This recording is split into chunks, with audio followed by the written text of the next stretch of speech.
we need to be aware that we all come from very different countries. We have people from Scotland to Nigeria, from Haiti to India. Okay. Yes. And also, if you have any question, do not hesitate to post it in the chat, and I will try to have a look regularly at the chat as well. Okay. So I think now we can start, Elodie. I think we can start. So big welcome to all of you around the screen, because we are all on the same screen. And it's really nice to have everyone here with us. And we hope this will be the first webinar of a long series of interesting exchanges between the correspondents of the forum. Okay, I share my screen. Enjoy the video.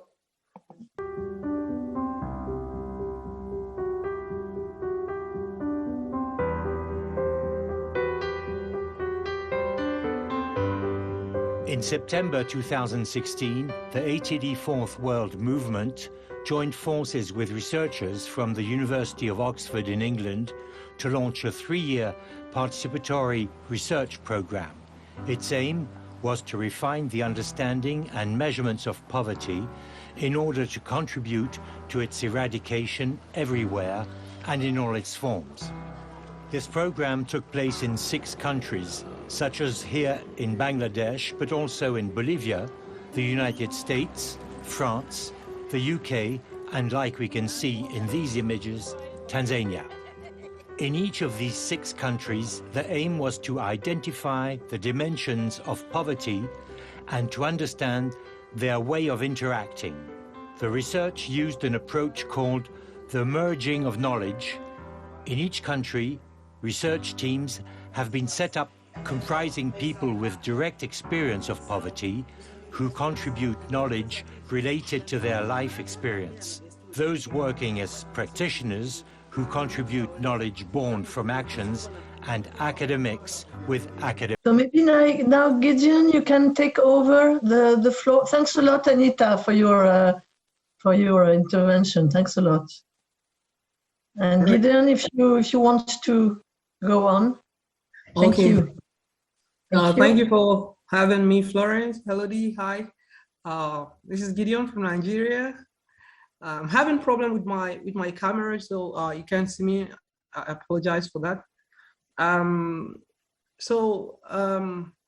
really excited to be part of this call, to be able to connect with everyone, because I do say that when we can reflect together beyond the partitions that we have in our world, it's easier for us to act together to create change. And so I'm really excited to be part of this forum in which we are reflecting together across the globe. And maybe I think I should mention that I have experienced poverty myself, you know, and I do tell a story of how we were taken from the city some time ago. We were taken from the city. I was very young then, to my paternal grandmother's village, and we walked for almost a whole day. And by the time we got there, my legs were swollen, my leg was weak, and I could barely walk. Just to share a little of my experience with poverty. But today I'm a researcher and I do a bit of work around social and environmental justice. And so I recognize the importance of the work that the forum does, and I'm really happy to be part of it. The report has done 2 things for me fundamentally. It has reaffirmed some of the beliefs which constitute the underlying conviction and motivation for me in enlisting my support in the cause of ending poverty. And it has also brought new insights, which no doubt are helpful in this fight against poverty. You know, the study of poverty, what I think it does is to make very visible the intersectionality of the political, economic, cultural, and environmental injustices that we face. Wherever we see poverty, we know that there is an unjust system, unjust law, unjust practice in place. And, you know, this unjust systems, it could be political, it could be economic, it could be cultural, and it could be environmental.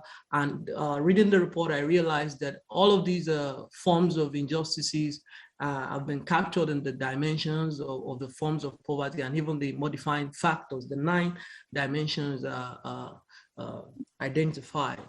the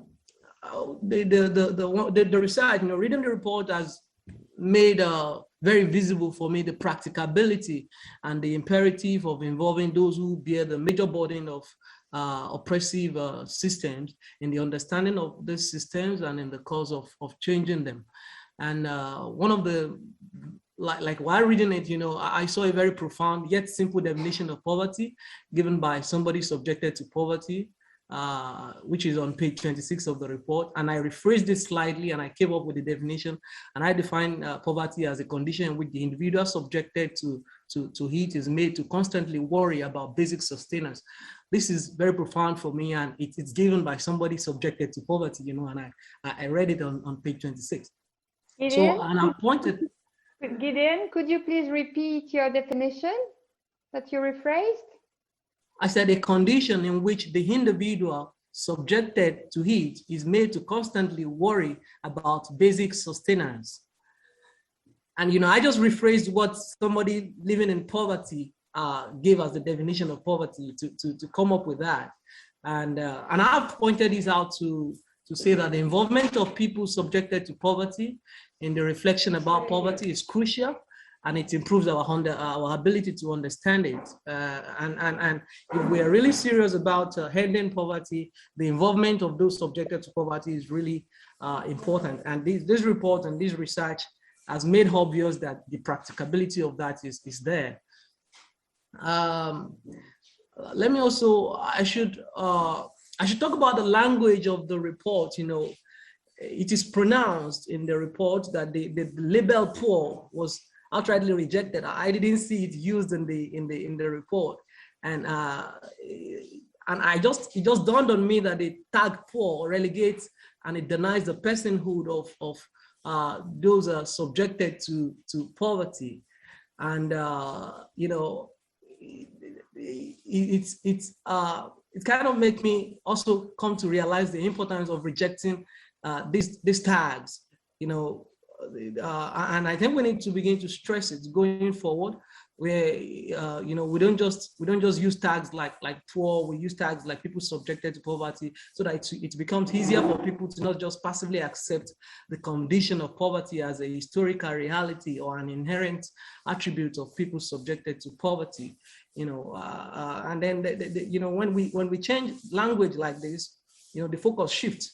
And the shame of poverty shifts from those subjected to poverty to those defending systems that create poverty. And I think it results in more compassion for the plight of those subjected to poverty. And I think this needs to be emphasized going forward. The report also affirms that the existence of poverty burdens the entire society. I remember that in 2019, during the commemoration of the International Day for the Eradication of Poverty, we had an event here too at the University of Ibadan.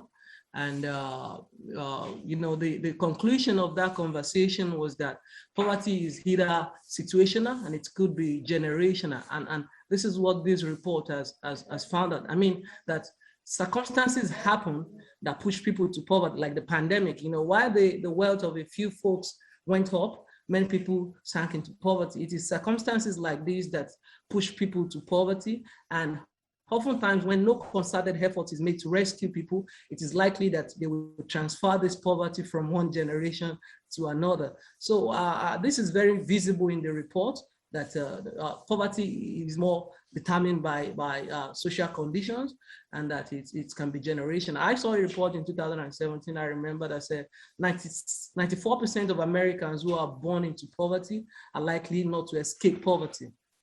So that is also reinvigorating the fact that people who are born into poverty is more a systemic problem. It's more a structural problem. And I see these really emphasized in the report. And I think we need to push this forward for people to see, the narrative, the dominant narrative is that poverty is more a product of the personal weaknesses of people subjected to poverty. And I see this report helping to change that narrative. Let me also. Could you please go to towards the end of your speech? Okay. To choose what you want to finish with? Okay. I want to end with the point that we, despite, in the report it was stated that despite the difference in the daily lives of people in poverty across countries, the dimensions of poverty are very similar. And then the question I ask is, if these dimensions are similar, does it not make sense that we work together? If the challenges that we have are similar, and in many cases the same, does it not make sense that we work together as a single human community? I'm saying that the report makes the case for building greater solidarity among us as people of our individual countries, people of our individual continents, and as people of a global human community. In Nigeria right now, because of the very harsh economic conditions, people are tempted, people are pushing towards secessionism, towards separatism. But this report, the fact that the challenges that we face, that it has made obvious that the challenges that we face are similar, and it makes obvious that this is a time to push for greater solidarity rather than separation and isolation. And I would like to conclude that the product of this research, which uses the margin of knowledge approach, invokes so much emotion in me. Reading the comments from people who have been subjected to poverty, and even as it provokes critical reflection in me. So I feel strongly that these reports can help in achieving the much desired shift in the narrative about poverty, from one that blames the victim, to one that places power at the center of our concerns, from one that casts blame to one that shares a responsibility. And I think that's the direction to go. Thank you very much. Thank you. Thank you. Gideon, you want to add a few words? Okay. The pandemic has aggravated the situation of poverty in Nigeria and many parts of Africa. And what we have seen, like I mentioned earlier, is an increasing shift towards isolationism. But also we have seen an increasing level of resistance, especially in Nigeria and some other countries in Africa. I've observed that there is an increasing awareness among young people and even older people too of the need to resist and fight for a poverty-free and a more just future.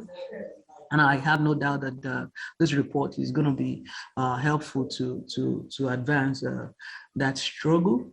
But let me end with this word from Martin Luther King, that injustice anywhere is a threat to justice everywhere. So wherever there is poverty, there is a threat to peace and tranquility everywhere. So I believe in what we are doing, and I'm saying that we should continue to push together for a poverty-free world, and we should continue to work together beyond the I call them arbitrary partitions that we have found in our world. Thank you. Thank you very much. Thank you.